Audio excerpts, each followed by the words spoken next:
Get in that debt. It said about husband and wife, but we're going to talk about people in general. You get in that debt, you already know you can't afford that stuff. Why you gonna go in and put yourself in bondage for? If you can't afford it, leave that mess where it ain't. Right. Cause all you doing is bringing a heartache. You gonna put stress on yourself, and then you gonna be clipping the doors locked from the bill collectors. Why you gonna put all that stuff on yourself for? You don't need to. If you can't afford it, wait on God. Cause you know what I found out?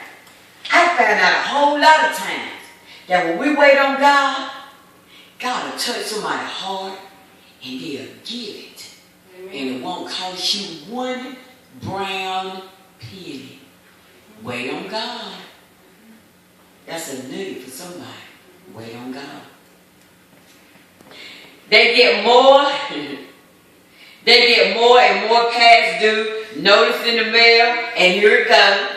The stress level rise at the same rate as the cycle bills do. And I found out this here, y'all, that in dealing with people, a lot of times, when that stuff happens, it's like both of them be going at one another. They be blaming each other. They be blaming each other. Well, he said he would do this and she said she would do that. But both of y'all agreed to it at the beginning. And now it can't get paid. Well, you said you wouldn't do this. No, you said you wouldn't do this. Back and forth. I'm going to tell y'all something. There been some times in my life, even when I was out on my own, when I've been right out there in Simon Bright, if I couldn't afford to pay for stuff, and those people came to my house and get it, yeah, I gave them to run around for a couple of weeks. But then you know what? I didn't have the money to pay it. Come on, get your stuff.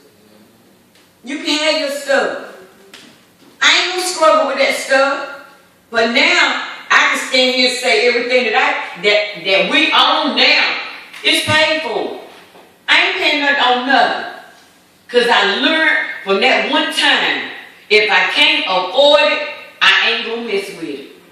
Because they're gonna do them but bring heartache and grief to me. So if I can't afford it, I ain't gonna bother. And then I tell you something, they got something called a layaway plan. Y'all know about that layaway? Go put something on layaway. You ain't got that in your hand right now. Because I found this out true to me. You go in there and pick that stuff up. God gonna touch somebody's heart to pay for it for you. I'm telling y'all, these blessings. But you gotta have that relationship with God for these things to happen for you. They just ain't gonna happen to anybody. You gotta have that relationship with God. Here we go, listen to this. They blame the power company, the gas company, and one other, the rising cost of debt. They rising, everything rising up. They were blaming everybody but themselves. Okay, I'm gonna skip over here to something else. Y'all gotta keep up with the time like we need. I'll allow you to admit that you are guilty. Y'all hear that? Mm-hmm. Pride ain't gonna allow you to admit that you wrong. It never will. But I tell you what.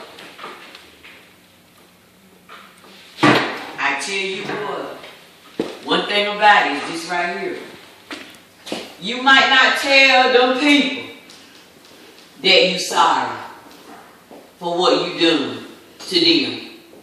But guess what? It's in the book. It's in God's book. Everything you do to people, God write it down. Everything. When you mistreat somebody, well, when you get before God, well, did you tell brother so-and-so you were sorry for how you mistreated him? Did you tell brother so-and-so that you sorry for stealing for them? See, it's a whole lot of stuff that we get that's in our heart that we got to change. We got to get rid of a whole lot of stuff. You ain't hear me say you. I said we. See, I had to be first contact with this word. I'm telling you, like I said, God gave me this morning. I'm flowing with whatever. The Holy Ghost is flowing through me. So I'm telling y'all right now, everything that is happening right now, all I did was browse.